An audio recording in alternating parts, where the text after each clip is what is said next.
Mes amis, temps de s'occuper un peu des animaux de la région.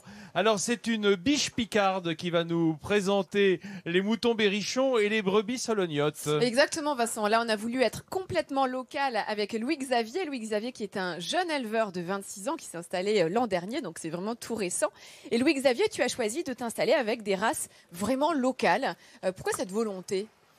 C'est-à-dire que le mouton sologno, il y en a de moins en moins et Oui. qu'aujourd'hui... Alors le sologno, c'est le marron. C'est Voilà. vraiment typiquement, c'est comme ça qu'on reconnaît cette race-là en fait.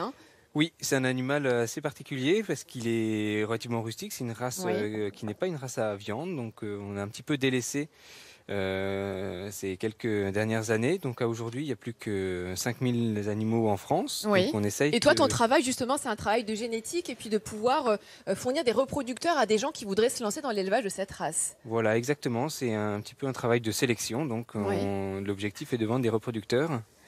Et pourtant, c'est une race qui existait depuis très longtemps. On la retrouve au XVe siècle. C'était un peu ce qui faisait la fortune des paysans, c'était cette race-là. Voilà, tout à fait. C'est une race qui est très ancienne et qui avait le grand avantage de pouvoir valoriser de l'herbe très différente et même de moins bonne qualité.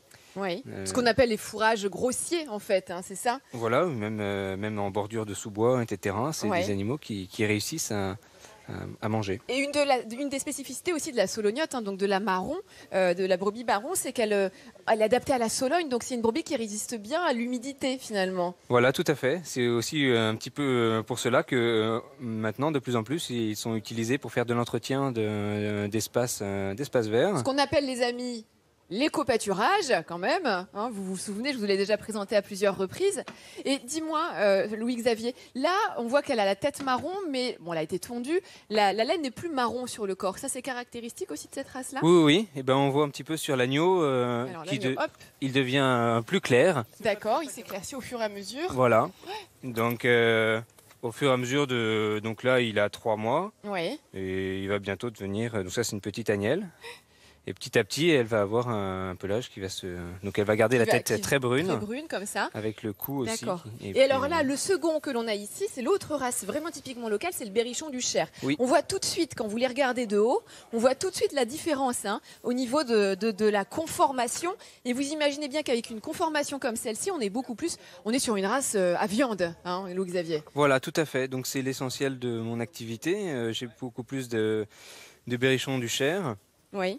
Donc qui sont des animaux qui sont plus des animaux à viande, ils sont beaucoup plus ronds et donc qui valorisent mieux en termes de viande, c'est-à-dire qu'on va donner pour la même quantité ingérée, si vous voulez, il va produire beaucoup plus de viande. Voilà. Et tu me disais tout à l'heure que comme Nathalie parlait des émaux qui s'exportent un petit peu partout dans le monde, c'est pareil, ce sont des races aussi qui s'exportent, des races typiquement françaises qui s'exportent un petit peu partout. Oui, voilà, c'est bon. Après ça, il y a beaucoup d'éleveurs qui cherchent des qualités génétiques de telle ou telle race, et donc ils se tournent vers des organismes de sélection pour avoir véritablement des animaux purs, que ce soit en berrichon du Cher ou même en solognotte. Écoute, moi je pense que ces races-là, avec le paysage que l'on a juste derrière, un jeune éleveur qui représente l'avenir de la filière ovine, je pense qu'on est bien. Et puis c'est la belle image que j'avais envie de donner en cette fin de semaine et en cette fin de séjour ici à Gien.